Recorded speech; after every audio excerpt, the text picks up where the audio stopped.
n'a jamais rêvé, petit ou grand, de voyager un jour dans l'espace avec pour but ultime celui d'aller sur la Lune, cet astre énigmatique qui fascine les humains depuis la nuit des temps. En effet, qu'y a-t-il de plus fascinant que l'univers et ses nombreux mystères? On en a fait des films, des bandes dessinées, des chansons. Et puis un jour, le fantasme est devenu une réalité.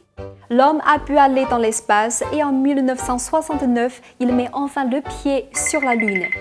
En pleine guerre froide, la conquête spatiale n'est qu'un objet de compétition entre le bloc occidental et l'Union soviétique. C'est à qui ferait mieux que l'autre, à qui ira le plus loin possible. L'aspect scientifique des missions est presque secondaire dans cette bataille d'écho. Le monde a bien changé. De bipolaire, il est devenu multilatéral et certains pays qui n'auraient jamais pu se projeter dans l'espace dans les années 60 sont aujourd'hui à la pointe de la technologie. C'est le cas de la Chine qui a lancé le 24 novembre la mission lunaire Chang'e 5.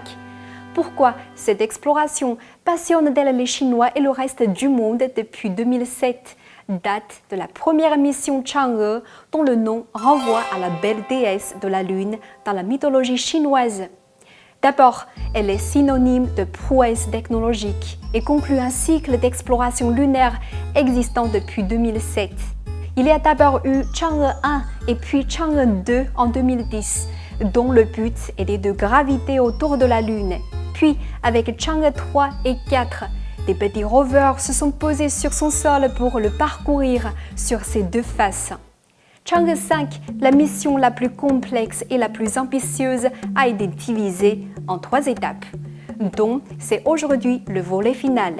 Elle va permettre de faire, mais en mieux, ce que les soviétiques avaient commencé en 1976 avec Luna 24 en prélevant 170 grammes de roches lunaires appelées régolithes dans la mer des crises.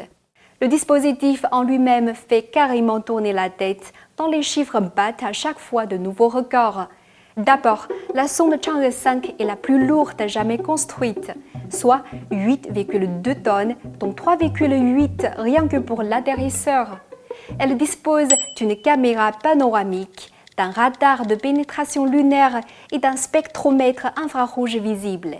C'est la fusée Longue Marche 5 qui l'a propulsée avec succès dans l'espace depuis l'île de Hainan au sud de la Chine, la même fusée qui a lancé le 23 juillet la sonde Tianwen-1 vers la planète Mars.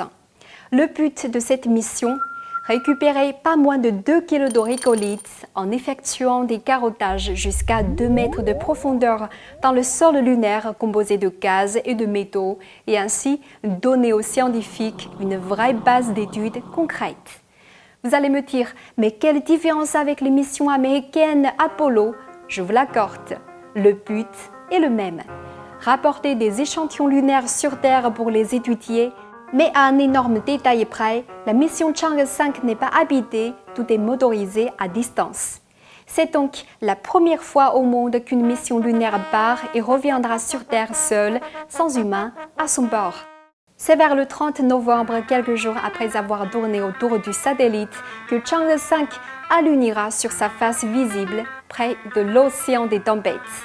Les carottes de lune seront stockées dans la capsule de retour qui entamera son voyage vers la Terre avec un atterrissage prévu le 16 décembre dans la province de Mongolie intérieure. Il ne fait aucun doute que Chang'e 5 aidera à préparer de futures missions encore plus complexes technologiquement et probablement habitées. J'en ai des étoiles dans les yeux rien qu'en vous en parlant.